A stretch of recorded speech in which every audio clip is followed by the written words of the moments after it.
Hello, everybody. I'm Del Shores. And I'm Emerson Collins, and you're watching The Del and Emerson Show. Straight talk. Real gay!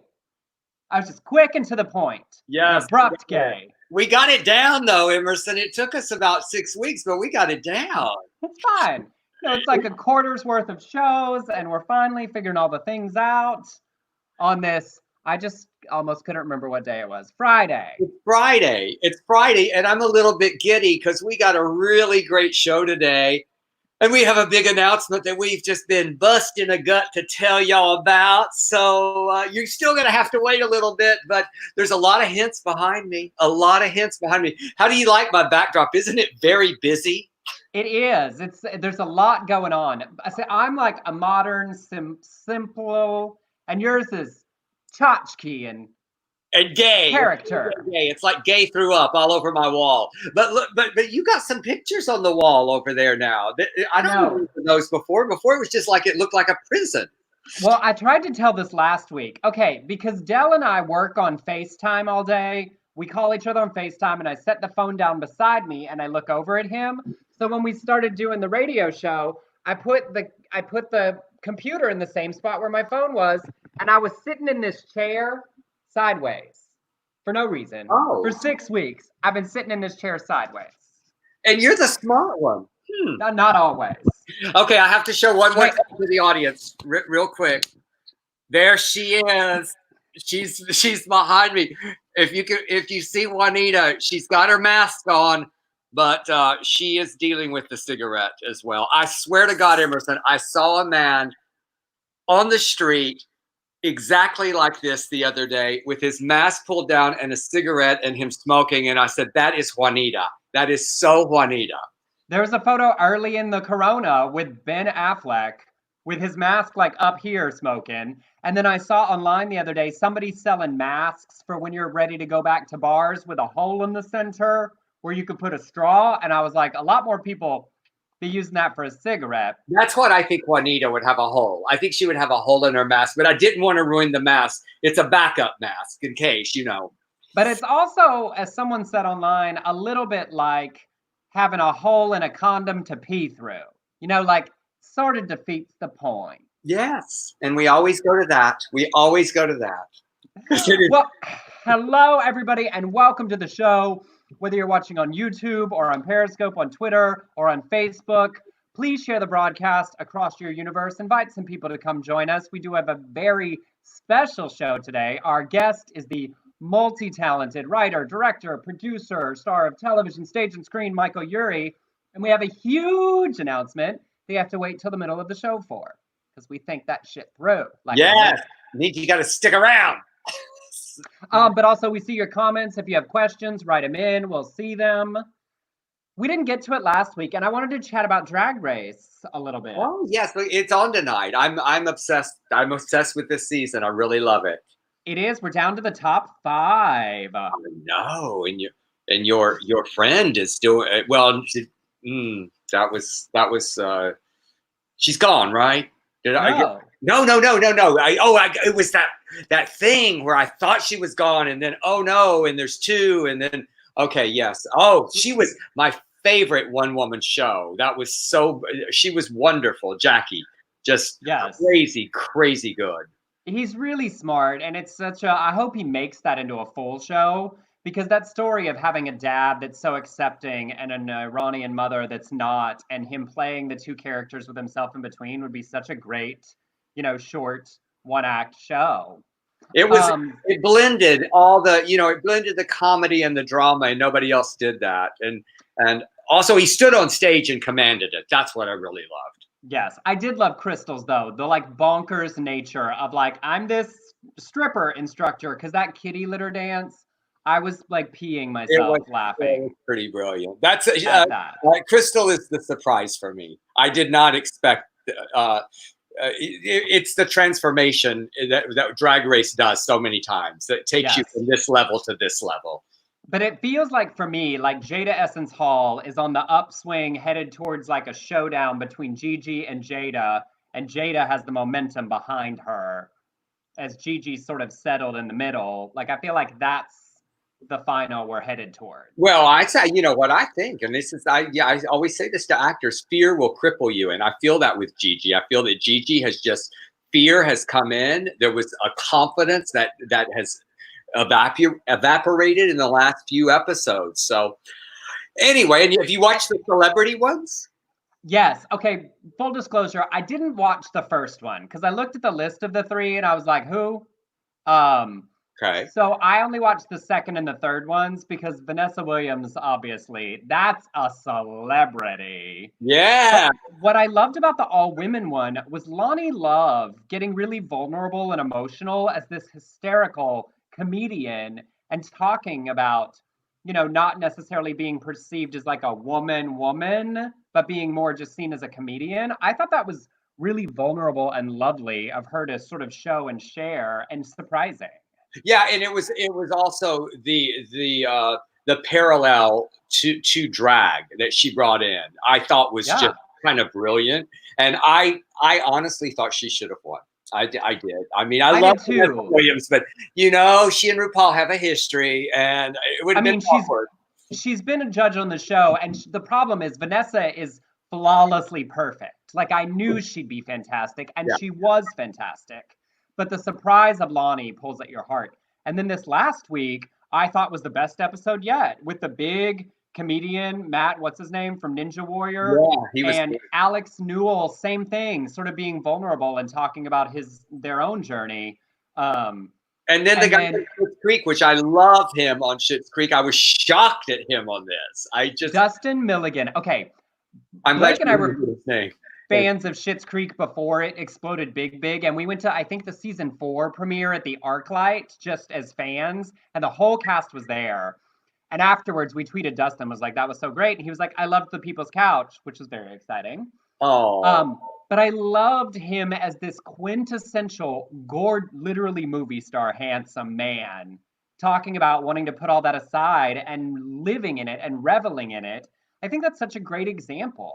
Well, you know what I loved about it is because a lot of times I think that people who are artistic, who are in the drama club in high school and who are in the plays, they are perceived as less than men, less than masculine, and even if they are straight, and he really played to that. He really exposed that part of growing up, and how now he's not going to be scared of that. He's just going to embrace the feminine side that people perceived him, and I thought that was just rather brilliant and wonderful, and we need straight allies, and I love him more now. Yeah, absolutely. So it's turned the upswing, and also people were unsure of the first episode. It's almost like they should have let off with one of these and let that be like the slightly weaker, third episode. That should have been the pilot of it, or that I think that one was the strongest, because you kind of it was kind of weird to have the women. I grew into it, but I was going, oh, women? That's okay. So and to show that like literally anybody can be a drag queen or a drag king, as they did at the beginning.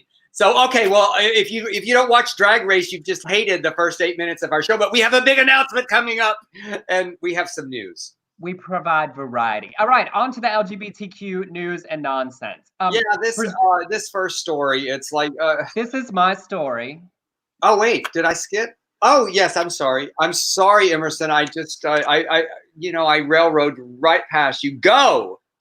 All right. Well, presumptive Democratic nominee Joe Biden did a Zoom fundraiser Wednesday night, hosted by Cory Booker, and one of the attendees, Vlada Knowlton, a mother of 3. One trans child, asked how he would protect trans people from unjust attacks and discrimination. Biden has spoken at length about these things and said he would work to get Congress to pass the Equality Act. He would rescind the Trump military ban on service by trans people and seek to end conversion therapy, and called the practice sick. He endorsed the idea of gender-neutral markers for voter registration, saying you ought to be able to just put X on a sex and you don't have to explain a damn thing. If you're a registered person in that place, you should be able to vote. And that follows him tweeting in response to the murder of a trans woman in Puerto Rico, the 10th such murder this year. We cannot be silenced in the face of rising violence against trans people of color, like the recent tragedies in Missouri and Puerto Rico. It's our moral obligation to end this epidemic and ensure everyone can live open and proud and free from fear. And I just think it's great and important. You think back 4 years, 8 years ago, the idea that trans people would be this much a part of the conversation from nominees and in the political process just demonstrates progress as we work towards achieving those legislative agendas. Absolutely. And then on the other side, in Virginia, we've got a Representative Denver Riggleman. I think that's the way Riggleman is facing a primary competitor, and the GOP is turning a blind eye. Conservatives are targeting Riggleman for officiating a same-sex wedding in 2019. Now, after Riggleman officiated this wedding, 3 GOP county committees voted to censure him. Last November, the district committee voted to pick the next congressional nominee through a convention rather than a primary in a move targeting Riggleman. So now he has this challenger from Liberty University. And if you don't know Liberty University, that's Jerry Falwell Jr.'s university. Athletics director, he's the athletic director there, Robert Good. He says a number of district supporters in leadership positions recruited him to run against Riggleman. Good announced on Wednesday that he has 62% of the district delegates, meaning that he will likely now defeat Riggleman in the convention. His website said he has a biblical view of marriage. He opposes a transgender bathroom mandate, and he will defend religious freedom. Oh, it just goes on if he's elected. And then he also says that Riggleman does not reflect conservative values of this district. Now, what happened was Riggleman officiated a June wedding for, I'm not going to say these guys' names right, but it's Anthony LaCounty and Alex Piscarino. They're staunchly Republican, log cabin Republicans that Riggleman, they're in his congressional district, so they got married in a vineyard in the foothills of the Blue Ridge Mountains. And Riggleman's statement was, my real belief is that government shouldn't be involved in marriage at all. But if it is, everybody has to be treated equally before the law. And that is part of my Republican creed. And it also comes down to love is love, which I'm wearing the T-shirt, but I don't think Riggleman had, the gay pot plant on his T-shirt. Yeah. Anyway, it's just, he says, I'm happy to join 2 people together who obviously love each other. But, here's the deal, Emerson. Let's talk about this just for a second. Because first of all, you have these gay log cabin Republicans who ask a Republican to marry them. Yet Republicans don't endorse us, do not embrace us. And it just like creates this shitstorm. So it's like a loss at every level. It's like you're a log cabin Republican. You want a Republican to officiate your wedding. Other Republicans get mad at that Republican for officiating your gay log cabin Republican wedding. And then they try to get that Republican out of office to get a more conservative Republican in. How many different ways do you need them to tell you they don't want you? They don't want you, but I have to say the positive of this story is this Riggleman character. He's saying the right things and he's calling them out on what their creed says. So in a way, I always say, if you're going to fight for our rights if you're going to be a Republican and a gay Republican or somebody who supports gay rights, then get in there and fight and make statements like this, because it's so often what we do not see, even if people believe it. Amen. So, all right, next, Kayla Methvin is a lingerie designer, and she is also an heiress to the Kentucky Fried Chicken fortune through her grandfather. Did you say Kentucky? Yeah, I did. You gonna let it go or not? No, I'm just like, I just love it. She has reportedly launched a program to help employ LGBTQ people who have lost their jobs during the epidemic, while raising $1 million for LGBTQ charities and social organizations. She wants to hire LGBTQ people, domestic violence survivors, and people in the sober community through a newly conceived independent contractor program with her organization PLUR, which stands for Peace, Love, Unity, and Respect. The independent contractor program would hire members of these communities to work flexibly, independently, and remotely with her lingerie brand. And she said, I want my contribution to the world to be the soldier spreading the message and true meaning of PLUR. I aim to use my voice as a philanthropist. It's my dream to make a difference in the world. And I just love that because I feel like as a trust fund heir, I might just, travel and sit on my yacht. And no, she got that good KFC money and she's out truly making an effort to employ and create opportunities for marginalized community members. And that's amazing. So eat that chicken proudly. Like Shelley Winters did in Singing in the Rain and left the bucket there in the sea. Call back to a previous episode of the Dell and Emerson show. Yes. I love that story so much. Who knows it? And no, I think it's true. Anyway, all right, onward. We got more Anderson Cooper story. News. He was on the Howard Stern show, and he's had this baby recently, Wyatt, and he announced that he's co-parenting the baby. I didn't know they had broken up. I really didn't. With Benjamin Maisani. Is that the way you say his name? And Howard Stern says, don't you want a clean break from this guy? Anderson Cooper said, I really don't have a family. So my friends become my family. And this is somebody that I was involved with for 10 years. He's a great guy. We didn't work out as a couple, but when I was a little kid, it was just me and my mom and my brother. And my mom was not the most parental person. I wish some adult, after my dad had died, had stepped in and just been like, you know what, I'll take you to a ball game, or let's go out to lunch every now and then and let's just talk. And no one ever did that. So I thought if something happens to me, or even if something doesn't happen to me, if more people love my son and are in his life, I'm all for that. My ex is a great guy, and it's good to have two parents if you can. Anderson Cooper's father died when he was 11. His brother died of suicide when he was 10 years later, and his mom died last year. So his family's gone. I love that so much because it speaks to our found families. That's already such a big part of our community anyway, and having a broader idea of the kind of family you can build, and that this man that he has love for, that their romantic relationship doesn't work out, doesn't mean you can't be great and important in my life and be a part of the family I build for my kid. I think that's amazing. And it's so classy the way he didn't trash his ex. Well, I mean, it'd be awkward if he trashed him and then said, but help raise my baby. I know, right? I just don't know how that would single, work. Y'all. There's hope. There's hope for us. All right, y'all. Well, this next story. So Entertainment Weekly put out its Pride cover yesterday, and I'm going to show it to y'all while we talk about it. Look, I'm so fancy. Look at you. So, and it's an illustration by artist Jack Hughes. It includes 18 stars, and they said it was meant to be the past, present, and future of the LGBTQ community. So if you're looking at it, the top row is Janelle Monáe, Freddie Mercury, Kate McKinnon, Ricky Martin, John Waters, and Dan Levy. The middle row is Ellen DeGeneres, Rock Hudson, Laverne Cox, Lily Tomlin, Kristen Stewart, Lil Nas X, George Takei, Ryan Murphy, Cynthia Nixon, and Marlena Dietrich. And the bottom row is RuPaul and Elton John.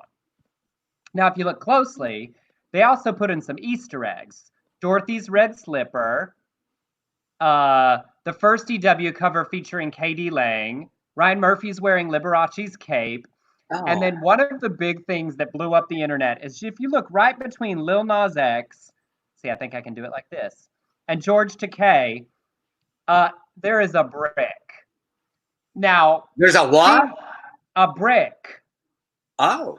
You see it right there between Lil Nas X and George Takei, right there in the background. There's a brick. I do. I see it. Clearly meant to reference, along with the ruby slipper and the first brick thrown at Stonewall. Well, the internet sort of lost its mind at that. Obviously, there's been an enormous amount of discussion over the years about who threw the first brick. Was it a brick? Who was there? Who wasn't? So there was a lot of feelings about who was and wasn't included in this cover. And then people started coming for the artist himself. And look, we as a community have a difficult time agreeing on anything, and that's great and okay and leads to great things. Who is and it should and shouldn't be on this? You could talk about that for months. But then people started going after the artist And he said, look, they sent me 18 people and I drew these and they said there's more coming. And he said, I only have this much time. This is all I can do. And I think once we get to the point of like attacking the artist for not including who you think should be included, I feel like we've lost the plot a little bit. Yeah, I do too. And I thought that was, I didn't realize that was George Takei. I thought that was the Ross Matthews from, because it's small. I was like, oh, it is George Takei. So no. I think it's beautiful. I love it. Well, you know, it's once again just a demonstration of all the ways that creative people are having to come up with new ways and new things to do in this time, and it's leading to lots of fun and interesting results. So, well, all right. Okay, well, we got more blood rejected news. You know, we reported a few weeks ago the U.S. Food and Drug Administration shortened the suggested abstinence period for gay and bi donors, male donors, not female, from 1 year to 3 months. But which I'm good now. But weeks later, many centers are still turning members of our community away. And New York State Senator Brad Hoylman, who is gay, and he met the new guidelines, but he was rejected by New York Blood Center May 6th. In response, the politician penned a letter to the center urging it to change its outdated screening guidelines in light of the current health crisis, which has resulted in a shortage in the nationwide blood supply. He says, I will continue to fight for changes to the FDA's blood donation guidance that prevents most gays and gay and bisexual men from donating blood. This policy is rooted in homophobia and limits our nation's supply of blood and plasma, which I know you agree is more crucial than ever for the research and treatment of COVID-19. And then he penned another letter to the FDA and basically said that they're treating us like second-class citizens. So there you go. Shows why representation is important. Having members of our community in office who can continue to fight these things, it's good and great. One more follow-up like that one. Remember the trans beauty influencer we talked about a couple of weeks ago, Sophia Toloni, who encouraged people in Morocco to create fake profiles on gay dating apps and out men in their communities, leading to at least one man taking his own life. Well, she's now changed her story, saying that she never meant for gay men to be exposed. My intention was to humanize, undemonize, and normalize gay people in Morocco so we'd stop thinking of them as outcasts. I literally wanted people to think of gay people as the man or woman next door and to stop the negative fantasy about who gay people are, how they look like, and how they live. But last month, she told the Moroccan Times, in all honesty, I did not want to out them, but they started this war. The Moroccan gay community shared my profile on many Facebook groups and were encouraging people to report me to get my accounts deactivated. They were outing me out of jealousy because I'm successful. I have no regrets whatsoever. So weirdly, now that we have more details, it sounds like she was in a tiff with like a particular part of the gay community and then used her social media to go after everyone with these incredibly harmful and horrible effects. And now she's regretting it. And now has the worst spin in the world. Just blatant lies when that's like, you know, it's always interesting to me where this president, he says one thing and then he says another thing and then he says he didn't say that. And it's like, well, now you can't like. Yeah, we saw it. We're not stupid, but some people are. So, all right. Well, you know, I love a good glory hole story. And I mean, who doesn't? I mean, and a good Catholic glory hole story. This story cracked me up. Oh, guilty glory holes. So anti-LGBT and Catholic activists, they're up in arms, but they now know what a glory hole is, thanks to Dan Savage, who is one of my heroes. The U.S. based Catholic lead, which has always opposed LGBT equality for decades, are just clutching their collective pearls after Savage joked with Bill Maher, I think you're going to see more people experimenting with online sex. Until about an hour ago, I was going to predict the golden age of glory holes might returned because initial tests showed that there was not virus in semen or vaginal secretions. Now, y'all listen up because they've changed that. If you could carve a hole in the wall, get people together and power wash through that hole between uses, people could have sex that way and glory holes would just come roaring back. And it won't be just for the creepy closeted priest in truck stops anymore. Oh, but a new study actually did find the virus in semen. Oh, y'all. So the jury is still out, he says. I mean, let's be honest, because if you could get it from breathing on people from 6 feet away, I don't know how you use a glory hole and don't breathe on it. But there's a wall. So the breath. But in your mouth. What you doing? Looking at it? But does it come up to you just don't touch your face. Wear a mask with your penis in the hole. Stop. That's not realistic. Well, anyway, the rest of the story is this: Bill Donahue, who launched an attack. He's from the Catholic League. He's the boss there. He attacked mayor and called Dan Savage a homosexual pervert. Thank you. Yes, exactly. Bill Maher has a long history of anti-Catholic bigotry, and as bad as he is, no anti-Catholic in a public life is more vulgar than homosexual buffoon Dan Savage. Many normal people have no idea what a glory hole is. So please don't be offended by the description offered here because it is necessary. Otherwise, the offensive remark makes no sense. So here's what the Catholic priest told his flock.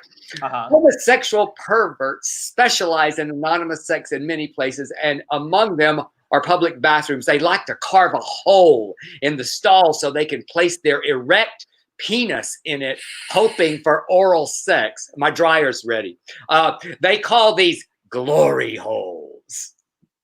I mean, we specialize in a lot of things, not just that. All right, one more quick one before we get to our big announcement, because I think this is an important thing for us to remember. A survey conducted by the dating app Hornet with the Thomas Reuters Foundation of 35,000 men found that 30% of the respondents reported fearing for their physical or emotional well-being during lockdown. So 1 in 3 bi, gay, or trans men do not feel safe right now. The majority of responses to the survey came from Brazil, France, Russia, and Turkey, but I think we can extrapolate that to most of our community.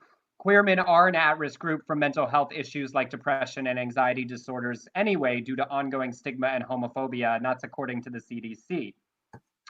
Alex Garner, Hornet's senior health innovation strategist, and I love that a dating app has that, stressed how these issues may be exacerbated in our demographics as forced to shelter in place with family members that may not be accepting. So, I've talked about my own struggles with anxiety, but being aware of how that can really impact our community wherever we are, in addition to the regular challenges of being in lockdown or stuck at home, is something to be aware of and to check on with the people in your life and our community.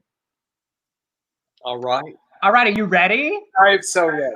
I was just trying to see, how do I formulate this announcement? I'm just going to tell y'all a story because I feel I'm a storyteller.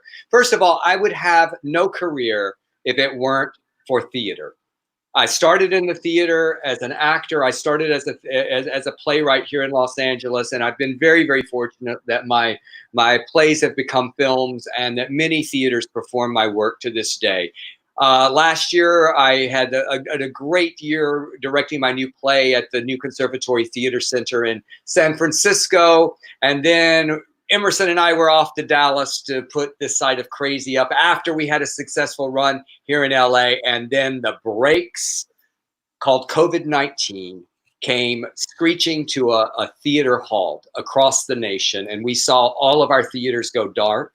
And we saw so many of them start to struggle and worry that there would be no more live theater on their stages. And I had a conversation one day with my good friend Bonnie Pendleton in Knoxville, who's the artistic director of the Knoxville Little Theater there, or downtown Knoxville Theater. And she was saying after they had raised so much money to open a new space that they may have to close. And I'd performed on their stage, and they had done Sordid Lives.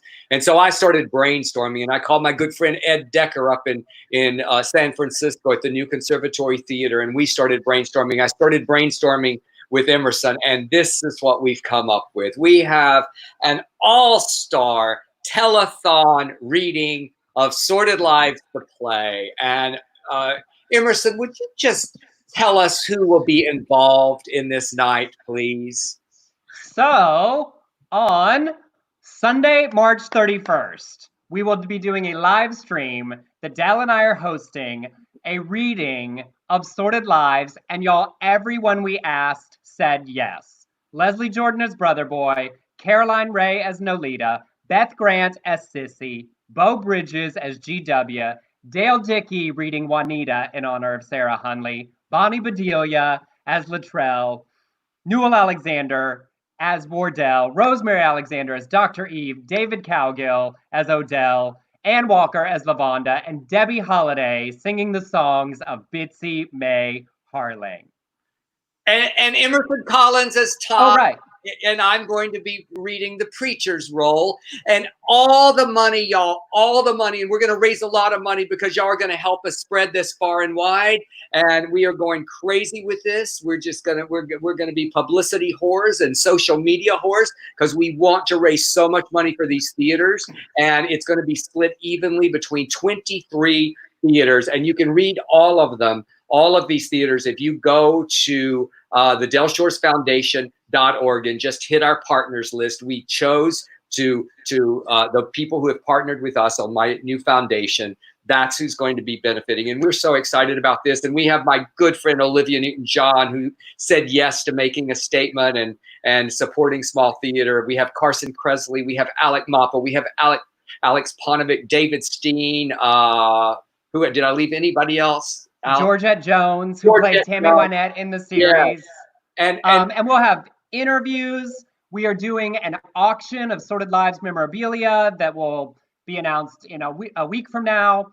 Every person appearing through the entire evening, it was involved in the Sordid Lives franchise, whether it was the original play, the movie, the series, or the sequel. So we're extremely excited. And that's our news. And you're the first people to hear it. We'll put up the links for the YouTube and the Facebook for you to set a reminder after the show. The press release goes out on Monday, but you heard it here first. And please, you know, as you evaluate your finances, please consider giving even before the telethon, because we want to start the telethon on March the 31st, saying we have already raised this amount of money. I wish I could turn my computer around. I'm so scared. I'll do the y'all. You have to see. Look at my this is my dining room. Look at all that shit. And then my living room. Can you see over there? Well, I'm doing it wrong. Oh, there's the living room. Just full of costumes and props that I've pulled out of my garage that we are going to have autographed and sell. And 100% is going to these theaters. That's right. The foundation's not taking any money. All of this will go to just these 23 theater companies that are partners with the foundation, whose work focuses on LGBTQ plays, or they featured Dell's plays. So it's our part we can do for a community that supports us. And see what's behind me? Y'all recognize that from A Very Sordid Wedding? That's going to be for sale. I mean, we got so much. I've got the tombstone of Peggy. That in my garage that we're going to put up for auction. Who doesn't want a tombstone in their living room? I mean, that's a thought. All right, we've been patiently and excited waiting in the background, and appropriate there because on his own, single-handedly, he raised over $200,000 for Broadway Cares Equity Fights AIDS with a live stream hour and 40-minute one-man performance of the Tour de Force show that he did, Fire and Cellar by Jonathan Tolins. And you know him from film and television and countless theater productions. Please welcome to our little show, Michael Urie. Hey. Hello. Hi. That's, you guys, this is the best news. I didn't wait for this reading. And we wanted to have you on this show when we announced it because you are our kindred brother and have done such a similar thing to help. You live on the stage like so many of us, and we're worried. I know. Yeah. I know. It's really scary. I mean, the theater is going to take such a hit. like the idea, you know, you think about the theaters that you're talking about in LA and the theaters that I'm working in here, like in New York off Broadway. Sometimes people have to get really close to each other to see these plays. Yes. Like, you know, stand in line for a bathroom or go up a rickety staircase, and it's really scary to imagine what it's going to feel like to come back. At the beginning of the quarantine, I thought when we go back to the theater, it's going to be like hugs and everyone's going to be so happy. But now it's going to be like cautious, I think. Well, I think so too, and I'm worried about that because I'm thinking about when I saw you at the Mark Taper Forum doing buyer and seller and the brilliant performance that you gave. How I'm within 6 feet of me were 6 people. Yeah, exactly. How do we do that? I know. You know. And by the way, and also I said May. By the way, everybody's saying I said March the 31st. Obviously, it's not March the 31st. It's May the 31st. Just to clarify that. It said March on the graphic. I mean, it said May on the graphic. Yes, it did. But that's because I'm in charge of those things. Right. And I'm in charge of my mouth.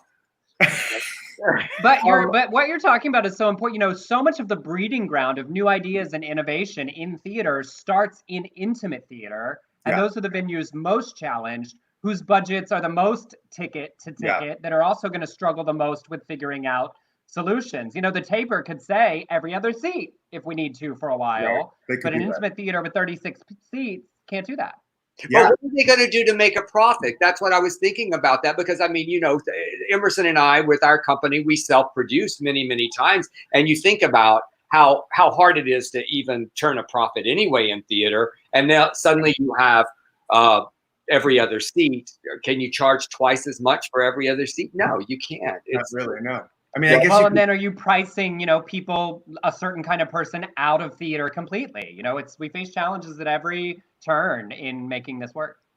Yeah, well, I'm so glad you're doing the play. I mean, you know, you emailed me a couple of questions about streaming, and I thought, I hope they're doing Sorted Lives.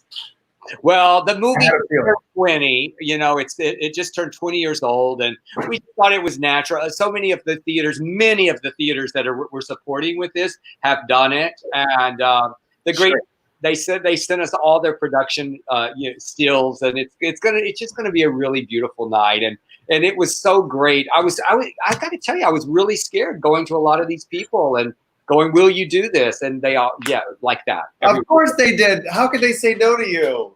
Well, also right now it's awkward to say no to stuff because everyone knows you don't have anywhere to go. Well, that's true too.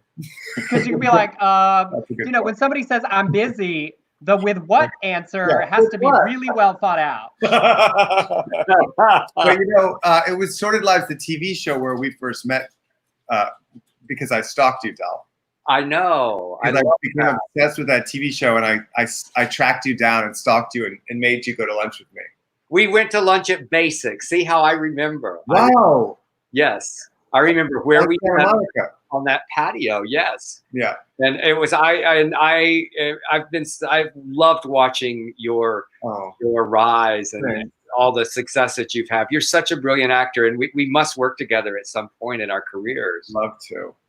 But also, what's so impressive about what you've done is how much you've become involved in so many other aspects and facilitating work for other people, you know, directing our friend Drew Droege show. You're producing the Pride plays for Playbill, aren't you? Yeah. Yeah, so this is the second year. Thanks for the setup. Tell us about that. This is the second year of Pride plays. Last year we did it at the Rattlestick. And when I was talking about, like, you know, these theaters with like rickety staircase and line for the bathroom, I'm thinking about the Rattlestick, which is where we first did buyer and seller, and where we did Pride plays last year. It's my favorite place in New York, but it's up a rickety staircase, and you have to wait in line on stage to use the bathroom. So like, it's gonna be like weird when we get back in there and everyone's wearing masks and gloves and stuff. So I ache for that place, but like, I mean, it'll be back, and I mean, it's a matter of time. It'll survive, and well, also, Michael, I mean, there's a whole thing with equity now and the safety of performers, which of course we should be worried about that. So I think there's going to be a lot of one man, one woman shows because, you know, we touch on stage. I know. We breathe. or actually have to quarantine together. I don't know. But how is Pride Plays working this year instead? So Pride Plays is going online with playbill.com. We were like ready to go. We were already like we opened submissions this year, and we chose about 15 or 16 new plays and then a handful of older plays that we were going to, like, revival type plays that we were going to do at the end of June at the Rattlestick. And so when we realized we couldn't gather at the end of June, we decided to postpone or you know, like, maybe revisit the older plays and focus on the new plays. And we gave everyone the option to either go online with us, or we would punt them, that's a football term, to next year. Not familiar, but I can comprehend. And a lot of them most of them said yes to this year. And so they're going to do 29-hour readings on Zoom and have like a private presentation. It basically turns into a workshop instead of like a big show. But it was never a big show because it's the Rattlestick, so it's like never more than 100 people. But we didn't want to like blow it open because they're new plays in development. And then every Friday in June, we're going to program something in the evening, like a queer work in the evening. And then the last Sunday in June, it's going to be this big musical, like, extravaganza of queer musical theater. That's amazing. That is so ambitious. I know, it's insane. I'm like tired right now with just us planning this, and we've been planning it secretly. So it's been like Michael, just coordinating this with 23 theater companies and 14 actors and like one live performance is making my brain bleed. And the concept of what you're doing is so impressive. But, well, thank you. But ditto, that's a huge cast and a lot of theaters. It's you guys are not fooling around. We want to raise so much money. I just hope that people will, you know, buy our shit too, because I think. But I always say, like I know you do, you know, there are people sitting at home that have lots of money that can contribute to all of these causes we're all doing things for. And people that can't, showing up and sharing your broadcasts and sharing the YouTube links to the things that you do is just as important, because that helps it find other people with money. Yes. So there's no participation that's more valid than the other. And you know what I learned when we were doing buyer and seller, because I found out about some of the people who donated during buyer and seller. The one that we did for Broadway Cares over there. Yeah, literally. There were people who donated that, you know, that like, I realized like people are okay to pay for theater. Yeah. People will pay. And like, if you give them theater, even if it's online, even if it's different, they're willing to pay. And that was really beautiful. And also, if it's for a good cause, I'm sure they're even more willing to pay. But I think it's easy for them to imagine, oh yeah, I'll pay for this. I'm enjoying myself. Yeah. And you know what I love about it also is because it's like when we raised on Indiegogo for Southern Baptist Sissies, I celebrated every time someone gave $1 or $5, because it brings in a village of all of this support, no matter what you can, even if your contribution is sharing a link. It's just this collective energy that I absolutely love, and I love that our theaters are all over the nation, and it's very exciting. Hey, everybody at home. Emerson, I want to know what it was. Did you see Buyer and Seller that we did in my living room? Yes, I did, and now I want to talk about it from the performer perspective for a minute. Because you're a fellow Alex Moore. It was amazing to watch you calibrate the show. A whole, you know, you've done it on stage, and then you did it for filming with an audience. But to recalibrate the performance, knowing there's not going to be a single laugh, and to recraft the size for the stream, it had to be a fun, fascinating experience to reconceive after been doing it for so many years, but also like so weird. It was weird. It was weird. Like you'd think about like, oh, there was a quiet matinee, but no, like people do like cough and giggle occasionally. This is just like, oh, Ryan's in the other room. Like that's it. Ryan, the dog. And Ryan doesn't laugh at me ever. I mean, that makes sense at this point. And he wasn't allowed to laugh anyway. And he had seen Buyer and Seller a bajillion times. So like, but also that was really helpful. I mean, I couldn't have done it without Ryan, because he's, you know, like he knows the play better than, you know, than most people. And then Nick Corey. Do you know Nick Corey?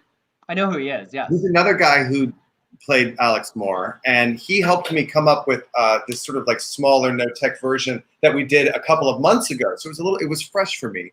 And he was on Zoom from Indiana or Illinois, somewhere and he was like on Zoom directing me. And then Paul Wontorek from Broadway.com was in the Poconos in his house directing the sort of camera. And then Ryan was like the DP and the gaffer and the crew and you know, also saying, you know, he was also like the guy who was like the translator, because sometimes I couldn't hear and only he could hear, and I couldn't see anything. It was nuts. I mean, it was bonkers, a bonkers achievement. Yeah. But also, were you the most exhausted you've been since like the first couple of shows after doing that? Because the audience energy feeds a little bit. So this really is just you putting out the energy, trusting that it plays. But I was fed by the audience, the unknown of the audience. Like, okay, good. Like I knew somebody was watching. You know, like right before we started, Paul was in my ear and he was like, "There's already a lot of people waiting." And I was like, "Okay, good. As long as there's like people, as long as someone's watching, I can do this." Because I did it for, you know, like I did it for smaller house. I performed that show in smaller houses, and I know what it's like to do it for, you know, a handful, maybe not a handful, but like, you know, and certainly I've done it for people who didn't love it or weren't laughing. Or quiet. Yeah, quieter. And so I thought I know I can do that. I know that I can I can get through it. But it was it was. But I want to ask you something. Did you by muscle? Did you hold for the laughs? A little, yeah. Okay, yeah, because I know that when we shot Sorted Lives, the movie, having done the play, I built in where I thought the laughs were. Oh, great. Yeah, great. Right. So so smart. You want to say hi to Ryan? Hey, Ryan. Yes, please, because I want to talk about the show y'all just did. Hi, guys. Hi, Hey, Ryan. He's making dinner.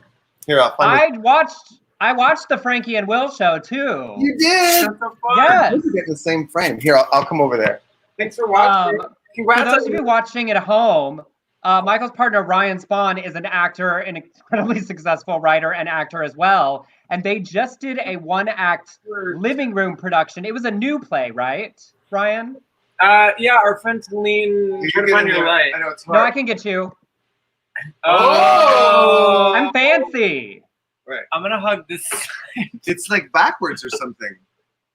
Our friend Helene wrote it, a little play for us to do, and then this theater, MCC Theater in New York, has launched this new online one-act play reading series, and we were able to film it together In our apartment. in our apartment. It's a play about William Shakespeare and his apprentice in quarantine together.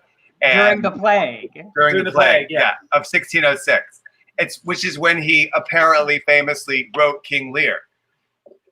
did she write this before this pandemic? Or No, she wrote it. She wrote it like the day the article came out, where people reminded the world that Shakespeare wrote King Lear during a pandemic, and therefore you should get busy. Yeah. And she got kind of annoyed with that, and so she wrote a play fictionalizing if Shakespeare had writer's block during a pandemic.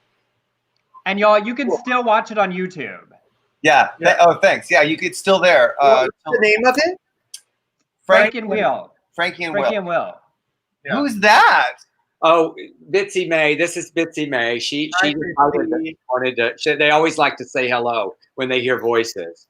Frankie. Oh, hello, Bitsy May. But Del, I just wanted to say that that's so exciting. Wow, there's a lot of trash blowing around outside. It's so exciting about Sorted Lives. The first time I ever became aware of you was when I went to my first LA Theater Festival, LA Theater Awards show, and you were receiving a big achievement award. I want to say it was in 2005 or 6. LA Weekly, Lifetime Achievement Award. Yeah. And they did all these excerpts from Sorted Lives and from Confessions of a Trailer Trash Housewife. Is that? Yeah, we were doing a what was called a season of Shores at the Zephyr, where several of my plays were in rep. It was Southern Baptist. And then you had a play, I want to say right when we first met at Yellow. the Coast Playhouse. Yellow. And Amazing and I play. heard that you had a show, and I was like, you got to see this play. Del Shores is an incredible writer. Yeah, so different than your other plays. It was so different. It's so weird you brought that up because yesterday, one of the actors sent me a video. They filmed it, and I couldn't find mine because my ex took it, I think. And so he was part of the producer, so he wanted a copy, and we had one. So anyway, David Cowgill sent it to me, and my daughter was able to download it, and I sent it to all the cast. And just watching the last, like I wasn't depressed enough, and then I watched the last act of Yellow, and I just like fell apart last night. Oh man, it was a great. That's a great show. play. And Ryan, one of the plays you've written is in Pride Plays. Am I correct? It was last year. Was last year. Yeah, that's correct. And we were going to do a reading of it for Celebration Theater before the pandemic. But pandemic. They're one of the beneficiaries, the celebration. Great. Yeah, for ours. Yeah. Did you hear that it's benefiting 23 LA theaters? Wow. No, across the country. Oh yeah, it's nationwide. It's a Great. Michael. It's basically, we were launching the Del Shores Foundation this year with a focus on finding the next generation of any age LGBTQ Southern writers, people that still live in the South that are sort of in the vein of where Del came from. But we felt like, well, we don't want to raise money for that because people need money for real things. That's a new fun thing we can do in the future. But we'd already asked film festivals and theater companies to partner with us. So we went to all those theater companies that were willing to support our work and said, we know right now you need help, so we'll help you first. And we'll get back to the foundation's business once the country's up and running again. So that's where the companies came from. The foundation is a 501c3. Is that the way you say it? Yeah. Yes. Okay. All tax deductible donations. Everything that is given to this, and all the theaters are nonprofit, is 100% tax deductible. And Wow.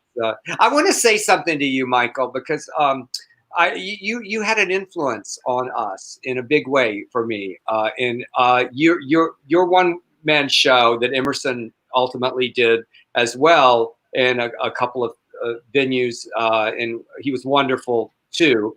I saw, but you're such a good director. When I saw your work in Drew's show at Outfest, you inspired me that I could film my show and Emerson could direct it because he had so much experience and he had already directed the stage production. And that the reason I wanted him to direct it because, first of all, he knows me better than anybody, and I knew that he wouldn't be scared, that he would just, tell me what to do with no fear, and I couldn't, bully him.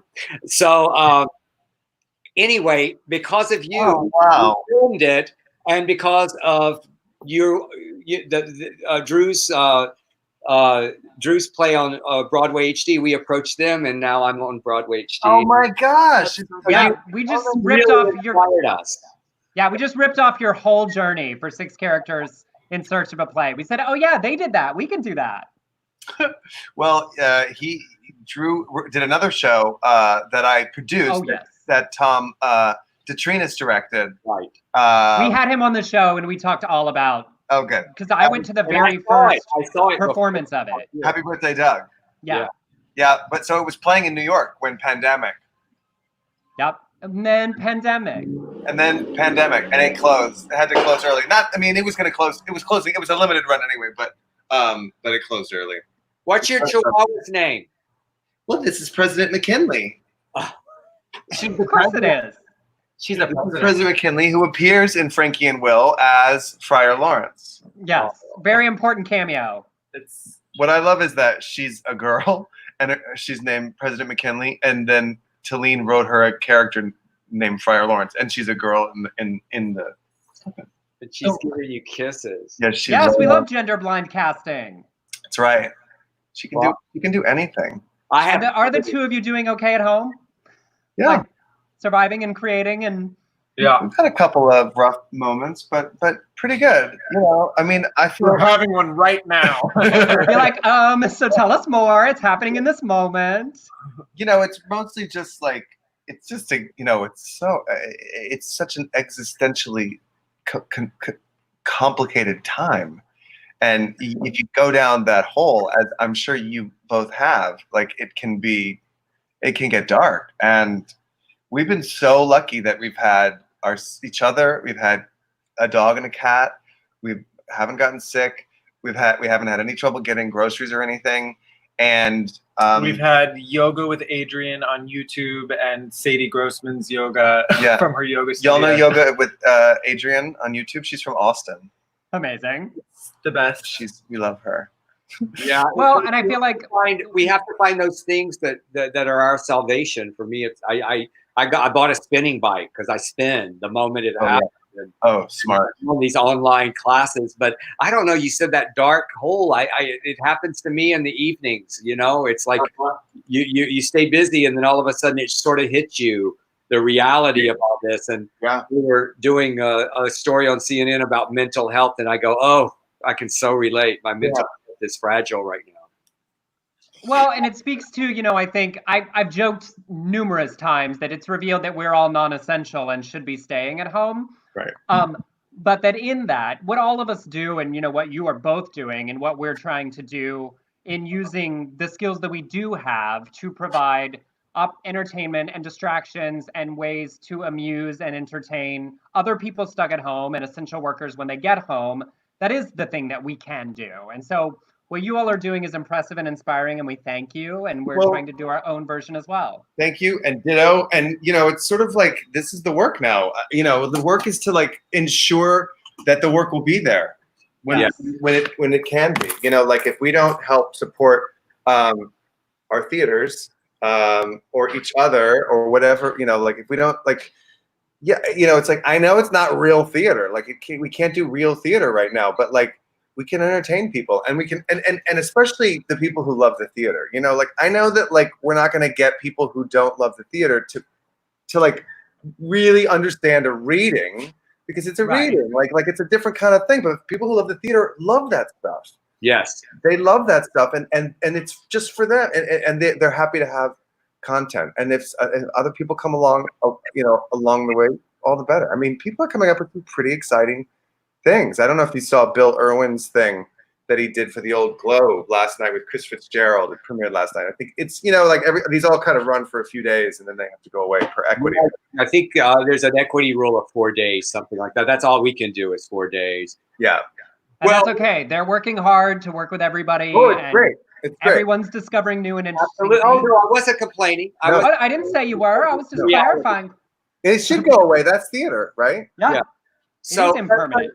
But we so appreciate you. We appreciate your talent. We appreciate what you do, and we're in the inspiration that you've given to not only us but so many people. So we thank you for coming on our little show today. It's been thank you, and to Ryan, and to President McKinley and Barry Manilow for making a cameo.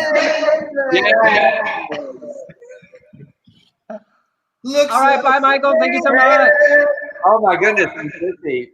Michael, we love you. Thank you. Ryan, it was great to meet you. Bye, guys. Bye. Thank you both. Keep it up. That's all right. I'll see you on the 31st. All right. Bye. Bye, guys. Okay, bye. Oh, sissy. He's so damn delightful. Oh, I love him. I just love him. He's just so... He's one of those people I would be horribly jealous of if he wasn't so delightful. Yeah, he's done so well, and I mean, we've both been able to hang out with him some, you know, just off of the, you know, out of what we do, and he's just a good human. Well, and like so many of the people, you know, we admire, you know, he does his work, and that's a lot of work, but he produces work and he makes work happen, and he thinks about our community. He's really an artist that speaks to it. Chuck Yates, who produced my version of Buyer and Seller in Palm Springs with Coyote Stageworks, is here. And to answer a couple of questions people had about the telethon, you said it, but we'll say it again. Yes, the Del Shores Foundation is a 501c3. So any donation you make between now and 4 days after the broadcast is tax deductible and will go to the benefit. And we will be posting right after the show. We'll be sending out, you'll be able to see the Facebook link and the YouTube link to get a reminder so you can tune into the broadcast. And the big press release will go out on Monday, and you'll start seeing lots more. And we'll talk about it every week until the 31st. So thank you all for being here today. Wait, I didn't even do it today. Wait, I need to do a commercial. Oh, yes. You know, because Dell and I are doing all this work for free. If you enjoy the Dell and Emerson show and you want to contribute to us directly, it's in the banner below. You can Venmo me at Emerson Collins or send a PayPal to beardcollinshoresproductions@gmail.com. Because we're doing this to entertain you. And if you can't contribute, we totally get it. But if you can, we'd certainly appreciate it. Yes, and thank you for those who have. And thank you to all of you who have supported my work and Emerson's work over the years. And we're so excited to bring together what I feel is our family, Emerson. I feel like that we're bringing our family together for this beautiful reading that we're having. I'm also putting that information in the comments. So, so anyway, this has been a fun show for us today, and did someone? I can't read comments because if someone says something mean, I get irritated. I don't think they. Anyway, no, he's trolled about something else. Yeah, that's all I got. We got lots more work to do after this on the foundation. So thank you for tuning in. We're gonna blast out right now. So stay tuned, and we will see you Tuesday for another episode of the Dell and Emerson Show. We've had a great time today. Thank you all for being here, and we will see you soon. Okay, bye.